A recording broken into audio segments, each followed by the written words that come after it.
We'll be moving now to the newspaper review, and of course we have Chris Maduka in the studio with us to do this morning. Chris, good morning. Good morning, Chris. Good morning. Good morning, Belinda. Amazingly, today is Slap Your Co-worker Day.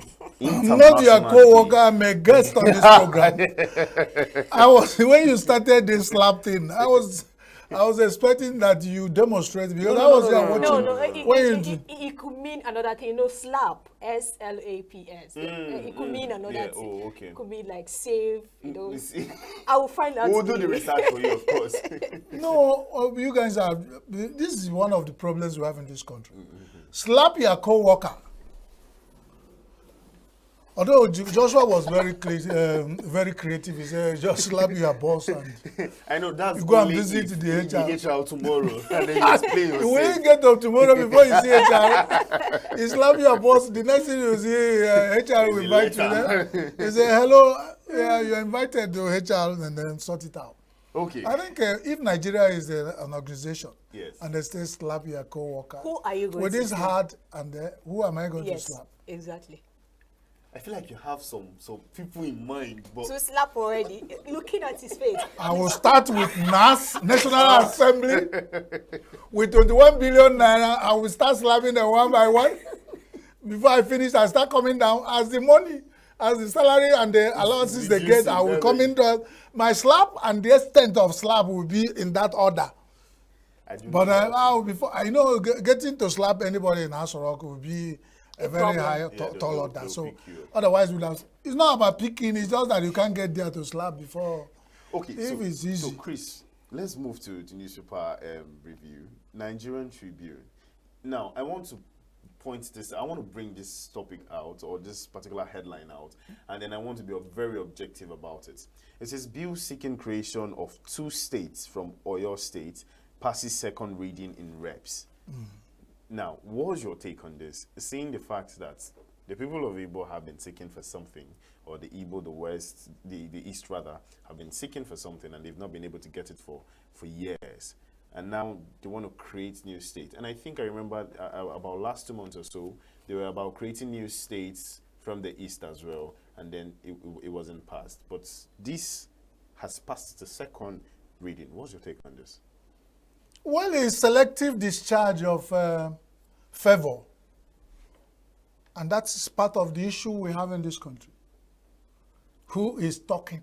There's this very video a young girl was saying, who is your father? I watched that over and over again. Who is your father?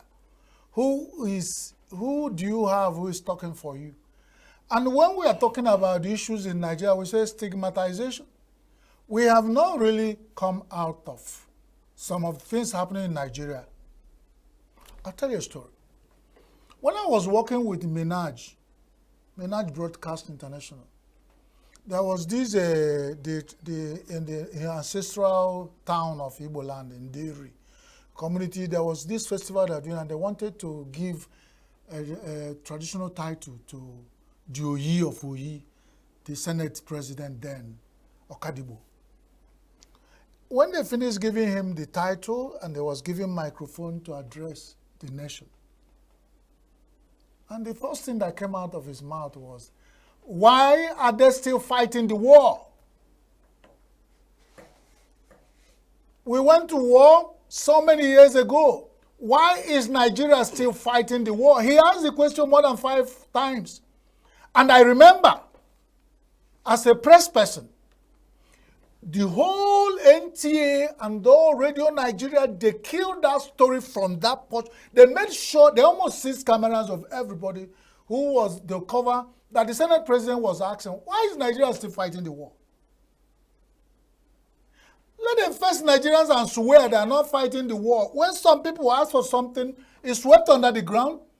And some people are asked, they've gotten their own second reading. But thank God it's you that even noticed it. Because if it's me, there was something.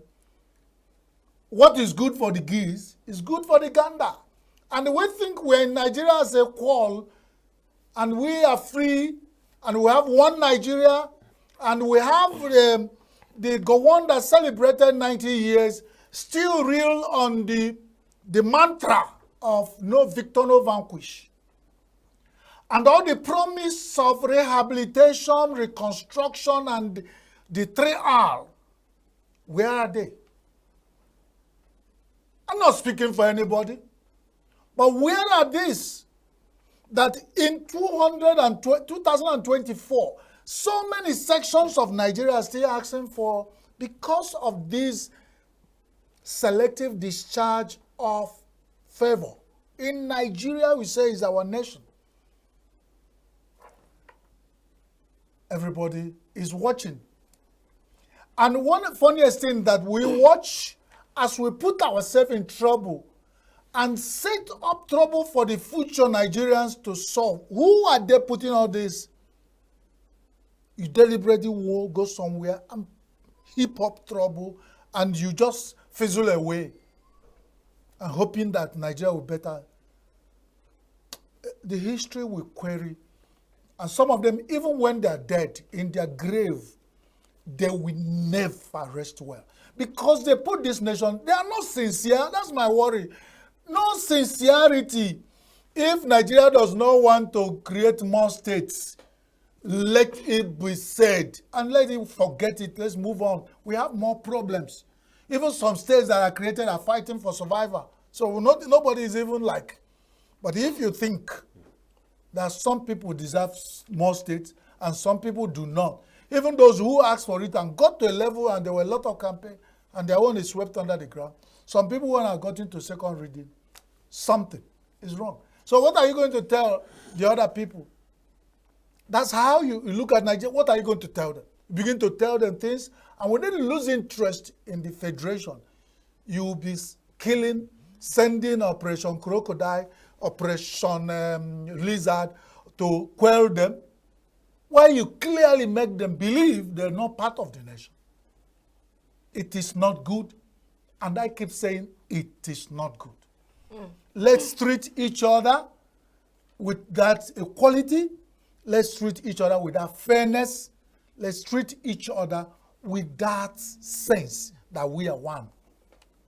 If that is not done, we have issue to deal with. Okay. Let's look at what's happening in PDP. Yesterday, just in the Daily Independent, they said that PDP plans soft landing for Damagun. And just today, they are dragging PDP to court. Chieftain drags PDP to court to remove the same Damagun. And Oyinlola has come to say, I am done with my reconciliation. My reconciliation is concluded. My reconciliation job, is concluded in PDP. Please, this is the issue of, I've told you a story of people who it was mushroom that killed their father, mushroom killed their mother, and you wake up in the morning, saw them holding mushroom in their hand. That is almost becoming the case of PDP. These are people that they want to roast. They want to roast them alive. They are taking bath. They made it a hobby to take bath every morning with the fuel and all the flammables. So who is going to help them? At this point, PDP is still fighting different strokes. They will talk here. They thought the other day, they said they've resolved their crisis. You asked me, you say, are they sure? I said, we are talking about headlines. Today, they are telling somebody is heading back to court. This one is this. Some people, even the ones who are doing reconciliation is giving up, said, I am tired, or you said, it means they are giving up on themselves. What is their sense?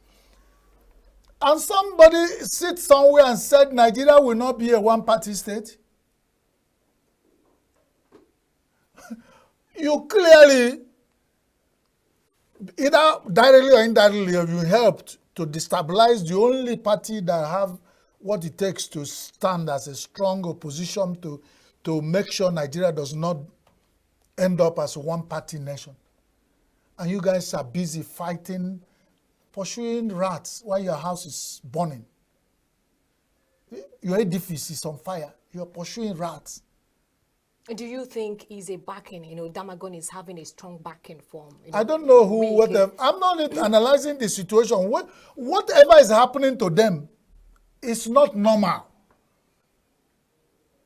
For some people that believe in the Pentecostals, they need to go for deliverance. You come the word.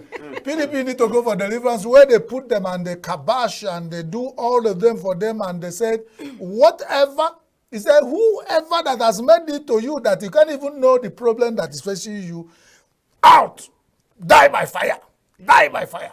It's then that you have firecrackers among them. So, what can you do? You look at PDP, you don't know where they are. They are politicians, and they are very strong politicians. You look at them, you see an old woman in the morning and say he should close his mouth. Do you know where the air his breathing is coming from? So you don't tell PDP to start fighting themselves. If this is how they're going to regain back and go to the center and rule Nigeria, good luck to PDP. So what else am I going to say? Speaking of good luck to PDP, on the Vanguard, we have federal government asks Supreme Court to dismiss suit seeking to declare EFCC illegal. Now, it gives me worries because the integrity of EFCC has been tampered with. A lot of people no longer trust EFCC. I think there was a time you said it that before, if they say EFCC is after you, you know that your house is on fire. I mean, talking about the integrity of EFCC, you go to Yabelo, go to the ex-governor of Taraba State, coming to Bobrisky's story, of course, which is still in the news. Federal government now telling Supreme Court, if Supreme Court does this integrity of Supreme Court still remains intact? Which of the court to declare EFCC illegal? No, I think it was one of the senior advocates of Nigeria who actually pushed the case and then said that the EFCC is illegal or with the status and all the legal implications. So then we require the Supreme Court of Nigeria to give interpretation. Was EFCC really established as a legal organization? And these are things that we are in Nigeria and we see these things happen every day and the world is watching news coming out of Nigeria. If the only organization that fight grafts, corruption and sleaze in Nigeria, suddenly after so many years is found out to be operating on illegal basis, then there is no hope for us. We have now, 19 states. We have 19 states in those suing the EFCC. And now the Supreme Court is saying they should withdraw case from case of EFCC. Some states have actually come out to say they are no longer involved. And like Anambra, Adamawa, even a boy state, I come to say, my hand is no longer there. You know that many corruption, people are talking, these are states are beginning to corruption come out. Fighters. And when you fight corruption, corruption fights back. The only thing everybody who has been accused by EFCC that would do to put the EFCC in trouble is to want to prove that EFCC does not even have right to exist in the first place. And that will water down everything. So why is the federal government backing this? The federal government is backing it if they find out that probably there were mistakes in the past and that they established EFCC. And I don't know which part of federal government that is backing it because you want me to say that everything about Nigeria revolves around corruption and sleaze. So when you say federal government, you have to be careful who among federal government because some people, that's in the news. Federal government. So that's why we keep on calling of them. It's in the news. Well, that's the confusion, and they put Nigerians. What we are looking for now is if EFCC call you, go and answer them. All this idea of looking whether EFCC is legal or illegal at this time is leaving the substance to pursue the shadow. And these are things that most Nigerians will benefit from. If EFCC is operating on that, let them transfer all the files to ICPC. Or let the federal government create, within a very short time, another one that is legally based and transfer all the files. Let them begin and continue on the process. Because people who are corrupt and their hands has been, they've been indicted by EFCC are just looking on how to collapse the cards of EFCC. And that's the way I see it. And they might have some people working with them from the federal government you mentioned. Because some state governments are suing the EFCC because of the money. Last time it was 719 billion or million worth of naira that was at stake. And these people are saying instead of going to answer the call of EFCC, that they went to court to declare and start looking for loopholes. And let me tell you, no matter if you really bring out Nigerian Constitution and read it 500 times, you always find some kind of loopholes, especially for those who are looking for loopholes.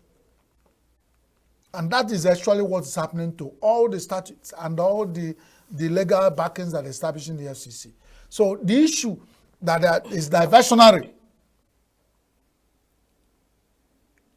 Some state governors in the past or some states have misappropriated fund. That's one. Let them go to court and say we didn't misappropriate fund instead of saying EFCC. So we are diverting. Answer the call first before we now go back and say, but EFCC, I chop so amount of money, but even you self don't have the legal backing. So there should be a balance. So we should know where we're talking, but we have not left the substance and pursuing shadow, and that's why I don't see us making progress. Federal government plans increase in oil production at this time. My concern, and I've said several times, and I'll keep saying again, what is their level of production before? Only thing you hear is OPEC quota. How many barrels per day OPEC say they produce? How many per day are they producing ordinarily? The ones they are loaning out, the ones they are using to meet up OPEC quota, the ones now they want to increase to 2 million. Now, from what point? And this has happened for so many years. That's our worry. If you have been producing 1 million barrels per day and you want to increase to 2 million, we have figure to work with it. Whether it's true or false, at least you give us figure. But the secrecy and some of the hidden data they are working with, when it comes to oil and gas in Nigeria, it's where I have issue. They should understand that they are talking to human beings. You don't just come, you want to increase. What have you been producing? Prove to us that what you have been producing 100 barrels, and it's not enough, that we ease our, they say we ease the foreign exchange inflow and stabilize Naira. I hope it's not stabilizing Naira, the kind of Idi Amin, what Idi Amin But I'm just wondering, are they coming to realize that at this time? Because we all know what have been happening in terms of our economy. So are they just realizing that it's going to help to stabilize the Naira? Well, now? if they realize now, fine. My concern is we are flying blind in Nigeria. We don't work with data. If these data are not made known to Nigerians who we are working for, remember my common proverb I keep saying, you remove flair from a dog, show it to the dog. This is where Nigerians will have trust on the government and the people who make decisions. You go into secrecy and tell us you will increase to 2 billion barrels per day.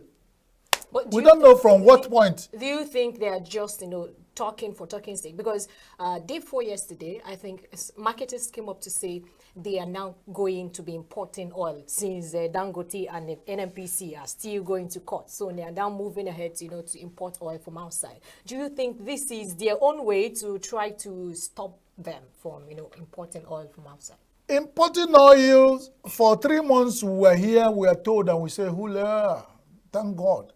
Nigeria is going to give crude oil at Naira basis to Dangote. 3 months after, Dangote had just taken the first batch of delivery. So you find a lot of things that are not joining, they're not making sense. The next thing is increase in oil production. Are you increasing in oil production? Have you tightened up crude oil theft? How much do you produce in a day? How much is lost to theft? How much is given to Dangote locally? let's know this thing from the much you produce. Even if it's lie, be creative in telling us this. But instead of just thinking that you dump this on Nigeria, that everybody swallow it, hook, line, and sinker, at this particular point in our life, it's no more making sense and it's paining us. Because whenever you mention oil and gas, a lot of Nigerians feel pained. Not at the point we are now. All right, Chris, because of time, we have to let you go now. But before I let you go, I just want your take on this. How Bobrisky spent night in FCID female cell. But he is a he, sorry. I don't want to bite my tongue. Is Bobrisky a he or she? He's a he. How can you say so? If he's a she, For you are more knowledgeable than Nigerian, what they call NCS, Correctional Service. Yes. Who saw him? I mean, for saw him or her. They saw he, her. They saw he, her. Chris, I don't know. They saw he, her, I can and see then a she. I can see picture of a. they say they address him as cross-dresser. Exactly, not transgender. No, he has. I saw one naked video where he said he has even removed the other one that makes him a man. So has Nigeria accepted this? As I don't know what you people accept. You are Gen Z. This is happening in your generation. No, I'm not even. But I'm saying that yes. I'm saying that this is not worth our time. As Nigerians, whatever this particular person is doing with his her life, or I don't know, it's completely confusing. Okay, what with LGBTQ, the queerness of our life, it's totally not our concern at this level. Most Nigerians are hungry. Let her deal with her life so that it won't be like we have any phobia against anybody. Nigerians have a law against this and whatever. So that we are going through and all this shows that something is wrong. Well, somebody went to jail because of fuel subsidy bribe, and celebrated his coming out. Lawan Farouk. Well, thank you again, Chris. We wish we had more time. We would have gone into more discussion because there are some headlines I would even want to discuss. But then again, because of time, this is the much we can take on the newspaper headlines and review. Again, do not forget to go to all of our social. Don't forget to go to all of our social media platforms. Go like, share, and comment. We want to hear what you have to say. And of course, this next conversation we want to have is an interesting one because it has to do with corruption and anti-corruption efforts in Nigeria. I mean, if you love our newspaper reviews, you will love this conversation, of course. And if you're in Nigeria, you would love this conversation. It is going to be an amazing one, and it's going to be coming up shortly. And our guest, trust me, I don't want to introduce him yet. When you see him, you're going to like him. So we'll see you after the short break.